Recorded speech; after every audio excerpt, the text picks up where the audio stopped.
हाँ जी। हेलो दोस्तों, welcome back to Sanjay classes. तो लास्ट टाइम मैंने आप लोगों को एक्टिविटी रेशियो सिखाया था और उसमें मैंने आपको बताया था कि परफॉर्मेंस रेशियोज होते हैं और इसमें आप लोगों को बताया गया था कि यार एक्टिविटी रेशियोज में कौन कौन से रेशियोज आते हैं। बेसिकली आईटीआर आता है, इन्वेंटरी टर्नओवर रेशियो आता है, डेटर्स टर्नओवर रेशियो यानी कि trade receivable turnover ratio, creditors turnover ratio जिसको हम ट्रेड पेबल टर्नओवर रेशियो भी बोलते हैं, वर्किंग कैपिटल टर्नओवर रेशियो है ना, फिक्स एसेट्स टर्नओवर रेशियो और एक और था आपका कैपिटल एम्प्लॉय टर्नओवर रेशियोज। कुछ ऐसे ऐसे रेशियोज थे जो हम लोगों ने अभी डिस्कस नहीं करे हैं, बस खाली लास्ट टाइम मैंने आप लोगों को कौन सा रेशियो बताया था, आईटीआर। आईटीआर का मतलब क्या था मेरे दोस्तों, इन्वेंटरी टर्नओवर रेशियो। तो आज हम विदाउट वेस्टिंग द टाइम सबसे पहले हम आईटीआर के कुछ क्वेश्चंस एग्जांपल्स हम प्रैक्टिस करेंगे। और अगर आपको आईटीआर रेशियो क्लियर नहीं है, इन्वेंटरी टर्नओवर रेशियो, तो प्लीज पहले आप जाकर मेरी वीडियो देख लीजिए, ठीक है।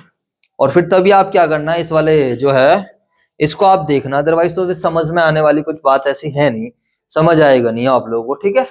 तो सर एक बात बताइए, आईटीआर रेशियो इंडिकेट क्या करता है या फिर आईटीआर रेशियो का फॉर्मूला क्या होता है, ठीक है। चलो सभी बच्चे ध्यान से देखेंगे इधर, please please concentrate on board and try to solve the question. सभी बच्चे देखेंगे, आज की हमारी क्लास ज्यादातर हमारी क्वेश्चन बेस्ड क्लास होगी। तो 14 फरवरी 2024 और आईटीआर का फॉर्मूला कोई बच्चा बताएगा आप में से, what is the formula of ITR? Inventory turnover ratio. बहुत ही बढ़िया, सभी बच्चे इधर देखेंगे प्लीज। तो cost of revenue from operation, cost of revenue from operation divide by, what is divided by? Average inventories, ठीक है। तो 14 जनवरी लिख देते हैं, ठीक है मेरे बच्चों, एवरेज इन्वेंटरी। तो cost of revenue from operation को हम प्यार से क्या बोलते हैं? सीओजीएस। अब ये रेशियो निकलता कैसे है? सीओजीएस याद करो सारे बच्चे, 11th में जाएंगे तो ओपनिंग स्टॉक यानी कि ओपनिंग इन्वेंट्रीज, आप इसको कह सकते हो ओपनिंग इन्वेंट्रीज, प्लस में net purchases plus direct expense minus का क्लोजिंग स्टॉक, जो आप 11th में पढ़ते थे। स्टॉक का नया नाम इन्होंने क्या रख दिया? इन्वेंट्रीज, ठीक है। उसके अलावा दूसरा तरीका क्या होता था? रिवेन्यू फ्रॉम ऑपरेशन यानी कि नेट सेल्स, नेट सेल्स में से ग्रोस प्रॉफिट माइनस कर दो तो भी क्या मिल जाएगा? सीओजीएस। उसके अलावा बताइए रिवेन्यू फ्रॉम ऑपरेशन, हाँ रिवेन्यू फ्रॉम ऑपरेशन यानी कि net sales plus gross loss, ठीक है मेरे बच्चों। ऐसे भी हम क्या करते थे? सीओजीएस निकालते थे। This is cost of revenue from operation. उसके अलावा नए वाले तरीके से अगर हम जाते हैं, नए एसपीएल में के थ्रू अगर हम निकालते हैं तो कैसे निकलेगा ये बताओ? C plus P plus C plus direct expense plus direct expenses if any. Direct expenses मेरे बच्चों आपको ढूंढना पड़ेगा। समझ आ रही है बात या नहीं आ रही है? सभी बच्चे देखेंगे, सी से क्या बनता था फटाफट बताओ? सी से बनता था कॉस्ट ऑफ मटेरियल कंज्यूम। सी से क्या बनता था? Cost of material consume. P से क्या बनता था? Purchase of stock in trade, ठीक है मेरे दोस्तों। सी से क्या बनता था? Change in inventories, change in inventories of finish goods, WIP and stock in trade. और डायरेक्ट एक्सपेंस आपको पता है, wages, carries inward, carries inward, ठीक है। फैक्ट्री का रेंट, फ्यूल, समझ आया? जो भी आप 11th क्लास में जो आप ट्रेडिंग अकाउंट में डालते थे, जो 11th में कहां डालते थे? ट्रेडिंग में। समझ आया मेरे बच्चों बताओ? तो मैंने आपको यही बताया था कि यार ये ना रेशियोज बच्चों को इसलिए अच्छा नहीं लगता है क्योंकि रेशियो के अंदर ही रेशियोज बनते चले जाते हैं, और खासतौर से उन बच्चों के जो घर जाके प्रैक्टिस नहीं करते हैं, इसलिए वो ज्यादा बेटर प्रेफर करते हैं कि छोड़ दो भाई, क्वेश्चंस प्रैक्टिस नहीं करोगे तो नहीं हो पाएगा। सीरियसली मैं आप लोगों को बता देता हूं। अब कॉस्ट ऑफ मटेरियल कंज्यूम कैसे निकलता है बताओ? Opening stock of raw material plus net purchase of raw material, बोलो हाँ है ना, और minus closing stock of raw material. तो बेसिकली एक ही फॉर्मूले के अंदर इतनी सारी चीजें आ गई हैं। समझ आया नहीं है? जब हम चेंज इन इन्वेंटरीज की बात करते हैं तो ये कैसे निकलता है? Opening minus closing. किस किस का ओपनिंग? फिनिश गुड्स का, डब्ल्यूआईपी और स्टॉक इन ट्रेड का। समझ आया कुछ नहीं आया? इसके बाद अगर हम बात करते हैं what is average inventories, how the average inventories is calculated, बताइए सभी बच्चे। एवरेज इन्वेंटरीज हम किस तरीके से निकाल सकते हैं? कोई भी बच्चा बातें नहीं करेगा, एवरेज इन्वेंटरी निकलेगी opening inventories plus closing inventories, opening inventories plus closing inventories and divided by 2। समझ में आई बात या नहीं? जी सर। तो सर इसको इसकी इंटरप्रिटेशन समझा दीजिए। लो जी, तो इंटरप्रिटेशन मैं बता देता हूं, फिर हम क्वेश्चंस के थ्रू करेंगे। मान लेते हैं COGS 1 लाख है और मान लेते हैं ऑन एन एवरेज हम इन्वेंट्रीज मेंटेन करते हैं 10,000 की। कितने की? 10,000। तो what is the ITR? ITR क्या होगा यहाँ पर? Inventory turnover ratio. बताओ क्या होगा? Cost of goods sold divided by average inventory. समझ में आई बात या नहीं आई? तो 1 लाख डिवाइडेड बाय 10,000। बड़ा मजा आता है जो बच्चे पढ़ते हैं, तो जो नहीं पढ़ते तो उनका कुछ हो ही नहीं सकता। 10 टाइम्स। समझ आई बात है नहीं? इसका मतलब है ऑन एन एवरेज। इसका मतलब क्या है? ऑन एन एवरेज 10,000 रुपए के स्टॉक को मैंने 10 बार, कितनी बार? 10 बार सेल में कन्वर्ट करा। यानी कि जब भी मेरे पास कस्टमर आता है तो ऑन एन एवरेज में 10,000 रुपए का सामान 10 बार मैंने क्या करा है? सेल करा है। जितना ज्यादा होगा उतना ही बढ़िया है। जितना ज्यादा होगा तो उससे क्या होगा? उतनी हमारे सेल्समैन की स्किल क्या है? अच्छी है। उतना ही हमारा सामान क्या हो रहा है? बिक रहा है। जवाब दो यार। अब अगर हम अपना सामान को बेच ही ना पाए तो फिर क्या फायदा? सामान अच्छी क्वालिटी का भी हो या कोई भी अब हमारे पास अगर खाली इंक्वायरी आती रहे और बच्चा ज्वाइन ही ना करे, इंक्वायरीज वगैरह आती ज्वाइन ही ना करे, तो हमारे स्टाफ की क्वालिटी खराब है। मैनेजमेंट अच्छे से क्या कर रहा है? ट्रीट नहीं कर रहा। या फिर मैनेजमेंट अच्छे से ट्रीट कर रहा है तो टीचर क्या है? अच्छे से नहीं पढ़ा रहा। बात समझ में आ गई या नहीं आ गई? तो बेसिक ये कॉन्सेप्ट रहता है। तो ये रेशियो परफॉर्मेंस ऐसे बता रहा है कि हम कितनी बार अपने स्टॉक को सेल में कन्वर्ट कर पा रहे हैं। समझ आया नहीं आया? तो ये था मेरे बच्चों आपका ITR। 6 मिनट में समझा दिया मैंने। अब करेंगे इसके questions without wasting any time. Opening inventory 29,000, मजा आएगा। Purchases 2,42,000, revenue from operation 3,20,000, gross profit on sales 25% on sales. Calculate ITR। क्या निकालना है मेरे दोस्तों? ITR। बोलो ITR। तो ITR का मतलब क्या होता है? Inventory turnover ratio. क्या फॉर्मूला है मेरे दोस्तों ITR का? जल्दी से बताओ। Cost of revenue from operation. यही पूछ रहा था क्या तू? चलो जी सर, आओ जी आओ। अरे बातें मत करो प्लीज।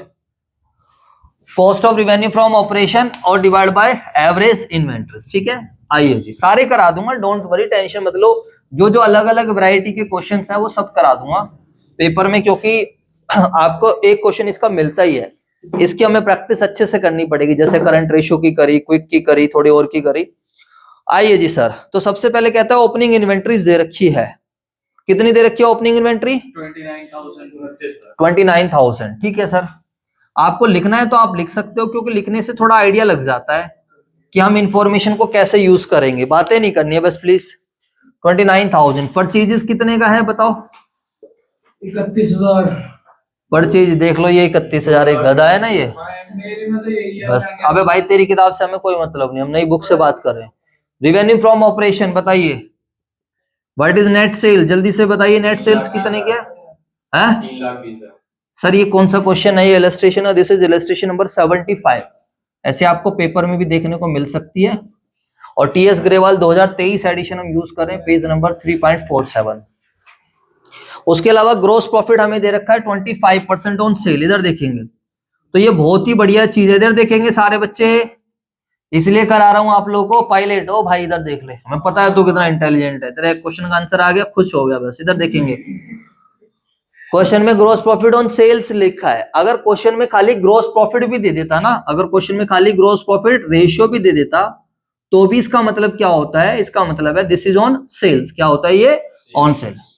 इसका मतलब है सेल्स में 25%, सेल्स का 25% क्या है? ग्रोस प्रॉफिट है। समझ आया? अब अच्छी बात है, आपको सेल्स डायरेक्टली गिवन है तो आपको ज्यादा मेहनत करने की आवश्यकता है नहीं। यहाँ पर आप ग्रोस प्रॉफिट कैसे निकालोगे बताओ? नेट सेल्स इनटू में, बस नेट सेल। अबे लुल्लू तू बाहर ही चले जा। Net sale minus gross profit, net sale minus gross profit, लुल्लू। बस पूछो कुछ, बताएंगे कुछ। ये तुम्हारे तो परमानेंट तो नहीं लिया है। ओ मेरे पायलट इधर आ, एक से एक खिलाड़ी हमारे पास सारे के सारे। अबे यार ये वो, अबे परमानेंट लाने के लिए बोला था क्या भाई मेरे? परमानेंट नहीं लाने, जा जा। ए यार तू सीए कैसे बनेगा, ऐसे ही बता मुझे यार। क्या है यार तू जा लुल्लू। हाँ जी बताओ। तो नेट सेल्स इनटू में ग्रोस प्रॉफिट रेशियो। एक मास्टर जी कह रहे हैं माइनस, क्या यार क्या बताएं। भाई पहले ग्रोस प्रॉफिट तो निकाल लो। तो वही तो कह रहा हूँ। इधर देखो, तो ग्रोस प्रॉफिट कैसे निकलेगा, net sales into gross profit ratio, ठीक है। लेकिन ये ग्रोस प्रॉफिट सेल वाला होना चाहिए, बातें नहीं प्लीज।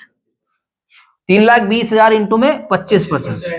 मैं आपको जो समझाने की कोशिश कर रहा हूं वो मेरी बात सुन लीजिए।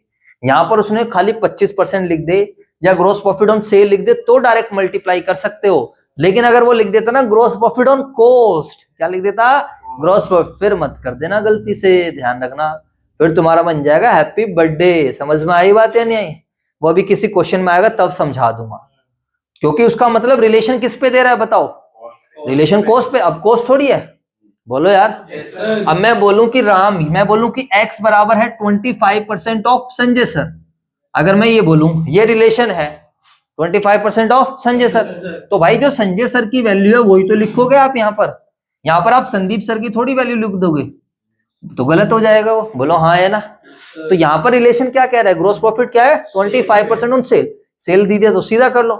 अब यहाँ पर अगर कॉस्ट दे देता, यहाँ अगर क्या देता कॉस्ट, फिर भी आप डायरेक्ट नहीं कर सकते। अरे बात समझ आ गई या नहीं आ गई? अब कैसे सेल गिवन होगी तो सेल से कॉस्ट कैसे बनाएंगे, कॉस्ट गिवन होगी कॉस्ट से सेल कैसे बनाएंगे, that is a different thing. But अभी क्वेश्चन का आसान लेवल है तो आप पॉइंट समझो कि मैं क्यों क्वेश्चन करा रहा हूँ। तुम्हारा आंसर भी आ गया, मुझे उससे कोई मतलब नहीं है। 25 चौके 100, 4 के पहाड़े में 80,000, तो ग्रोस प्रॉफिट हो गया 80,000। हमें ग्रोस प्रॉफिट से खास मतलब नहीं था, हमें मतलब है cost of revenue from operation. तो sir cost of revenue from operation कैसे निकलेगा, सारे बच्चे इधर देखेंगे। अब जो मैंने आप लोगों को 3-4 फॉर्मूले बताए थे, बताओ cost of revenue from operation के क्या फॉर्मूले बताए थे मैंने आप लोगों को, और भी कुछ बताया था सर, और तो आईटीआर मांगा है, आईटीआर निकाल देंगे। मुझे बताओ cost of revenue from operation के 10 फॉर्मूले बता रखे हैं। Opening inventory plus net purchase plus direct expense minus closing stock. Sir अब आप इसमें क्यों टाइम वेस्ट करो, यहाँ साफ साफ पता चल रहा है। बताओ कौन से वाला लगेगा, कौन से वाला लगेगा, सीओजीएस का है। फिर बोलना है वहां बोलेंगे नहीं। बताओ तो कैसे निकलेगा यहाँ पर सीओजीएस, नेट सेल्स यानी कि रिवेन्यू फ्रॉम ऑपरेशन माइनस का ग्रोस प्रॉफिट। तो बताइए मेरे दोस्तों रिवेन्यू फ्रॉम ऑपरेशन कितना है 3,20,000 और ग्रोस प्रॉफिट कितने का है 80,000। कुछ समझ आया आप लोगों को? तो 2,40,000। चलो सर थोड़ी बहुत मेहनत करके तो एटलीस्ट कुछ तो मिला, बोलो हाँ है ना। Something is always better than nothing. कुछ भी ना मिले उससे कोई फायदा है ही नहीं। अब next question is average inventory मिल जाए बस, जैसे तैसे करके क्या मिल जाए एवरेज। अब धर्मवीर बताएगा एवरेज इन्वेंट्री का फॉर्मूला। शाबाश धर्मवीर बताओ, ये तो बहुत आसान है, बोल। हाँ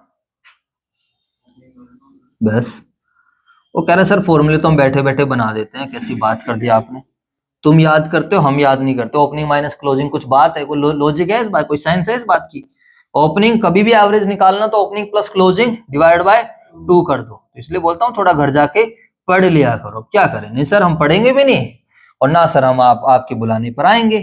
2-3 दिन का जोश है सर, आप भी 2-3 दिन मोटिवेटेड रहे, उसके बाद सर हम भी 2-3 दिन मोटिवेटेड रहे, उसके बाद सर तुम अपने रास्ते और हम अपने रास्ते। बस तुम्हें मैं कह रहा हूँ 2 महीने मेहनत कर लो डेडिकेशन के साथ, यहाँ पर आ जाओ बैठ के पढ़ लो, अपना आलकसपना छोड़ दो। सेंटर सुबह 8:30 बजे ओपन हो जाता है, या तो 8 बजे यहीं पर आ जाओ, जैसा भी करना है। 2 महीने थोड़ा पढ़ लोगे, जो करा रखा है उसको कर लो सारे बच्चे, नहीं तो भाई फिर कुछ नहीं होगा। ध्यान अपने हाथ पैर चलाओ, पेन चलाओ, इस टाइम छोड़ दो वो सारी चीजें।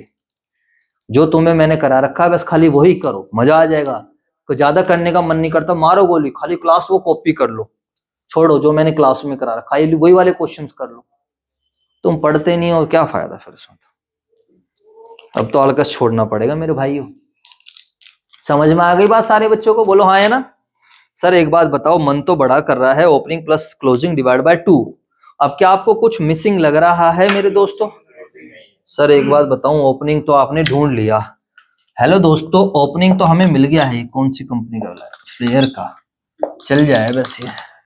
हाँ जी ओपनिंग बताना मेरे भाइयों कितना है, ओपनिंग 2,90,000, बोलो हाँ है ना। अब क्या कोई बच्चा मुझे क्लोजिंग बता सकता है, क्लोजिंग कितना है? सर यहाँ पर तो कहीं पर भी नहीं दिख रहा, बोलो हाँ है ना। डिवाइड बाय 2, 29 है, चलो भाई 29 लिख देते हैं। अब मुझे बताओ क्या आपको क्लोजिंग पता है? नहीं ना। अब इधर किताब में मत देखो बेटे, किताब में कुछ नहीं रखा, ठीक है। हा, किताब में देख के तो आप एक बार बता दोगे, लेकिन अपनी बुद्धि नहीं चलाओगे फिर। यहाँ पे देख डाटा सारा लिखा हुआ है, तो बुक में क्या देख रहा है? बताओ बेटा, अब क्लोजिंग कैसे निकालेंगे, आपको क्या लगता है? COGS का फॉर्मूला लगाएंगे। चलो बहुत ही बढ़िया। अब COGS का सर आपने हमें एक फॉर्मूला और सिखाया था, तो उसको लगाते हैं। बताओ क्या फॉर्मूला होता है COGS का? COGS बराबर ओपनिंग इन्वेंट्रीज, बहुत बढ़िया, प्लस में net purchases plus direct expense minus का क्लोजिंग इन्वेंट्रीज। बहुत ही बढ़िया, शाबाश, समझ आया। अब मुझे एक बात बताइए, COGS है कितने की? 2,40,000, ऐसे निकलेगा। ओपनिंग इन्वेंट्री हमें पता है 29,000, और नेट परचेज बताओ कितने का है? 2,42,000 प्लस डायरेक्ट एक्सपेंस 0, जो नहीं होता तो उसको छोड़ दो 0, और माइनस का क्लोजिंग, यही तो हमें क्या करना है? निकालना है, माइनस का क्लोजिंग इन्वेंट्री। समझ में आ गई बात? सर 2,40,000 बराबर, वैसे तो मेरा मन कर रहा है इसको इससे काट दूं, यहाँ पे 2 छोड़ दूं, सबसे बढ़िया, वो बढ़िया तरीका सही नहीं है? बढ़िया था सर, ये तो बहुत अच्छा तरीका बताया आपने। इसको काट दो, यहाँ पर 2 छोड़ दो। सर हम भी ऐसे कर सकते हैं, पेपर में कर दो, उसमें क्या है, यहाँ तो 0 बच गया, बराबर 29 और 2 31। बोल गया मैथमेटिक्स, तो मैथमेटिक्स है, बोलो यार। तो क्लोजिंग इन्वेंट्रीज बराबर, ये इधर आएगा तो ये पॉजिटिव हो जाएगा। क्लोजिंग इन्वेंट्रीज बराबर 31,000। समझ आया मेरे दोस्तों? तो डेटा लिखने का ये फायदा होता है। इसमें आपको कुछ स्कूल वाले टीचर एडवाइस करेंगे, अरे ये मत लिखो, टाइम वेस्ट कर रहे हो, ये है वो है, बट ऐसा नहीं होता। डेटा लिखने से आपका माइंड में कुछ ढूंढने लग जाता है कि इस इंफॉर्मेशन को यूज कैसे करेंगे। समझ आया नहीं? अब किताब में पढ़ा हुआ है ना, तो फिर हम ना पकड़ नहीं पाते हैं कि नहीं यार हम तो डायरेक्ट कर लेंगे, नहीं। तो अब बताओ, ओपनिंग प्लस क्लोज, आपको ना अपना फोकस रहना है। ITR का फॉर्मूला ये होता है, फॉर्मूला तो चेंज होएगा नहीं भाई, मुझे निकलेगा तो ऐसा ही। अब पहला ये निकाल लूं, अगर इसमें दिक्कत आ रही है तो चल ये निकाल लूं भाई। आई बात समझ? अपनी तरफ से टाइम लगाओ, 5 मिनट 10 मिनट जितना भी तुम्हें लगता है। नहीं टाइम ना, तो जितना फॉर्मूला लिख के छोड़ दो, जितना तुम्हारे से उतना छोड़ दो, गोला लगा दो एंड। भाई एंड में आके मत्था पच्ची करूंगा, वरना मेरे से जितना हो रहा था उतना मैंने कर दिया। समझ आया नहीं है? और पेपर में करा हुआ क्वेश्चन आएगा अगर आप करके जाओगे तो। TS ग्रेवाल में बहुत ज्यादा क्वेश्चन है, इतने क्वेश्चन की आवश्यकता नहीं होती है। समझ आई बात? ये आपकी प्रैक्टिस के लिए। 29 जमा 31 डिवाइड बाय 2, तो 60 डिवाइड बाय 2 30,000, तो ये आ जाएगा 30,000, और ये आ जाएगा 8 टाइम्स। ये टाइम्स वगैरह लिखकर आना। समझ आ गई बात या नहीं आ गई? सर जी दिल खुश हो गया, समझ आने वाली कोई ऐसी बात थी नहीं। कर लीजिए कॉपी जितने बच्चों का नहीं हुआ था। बाकी क्वेश्चन हम करेंगे नेक्स्ट वीडियो में, ठीक है?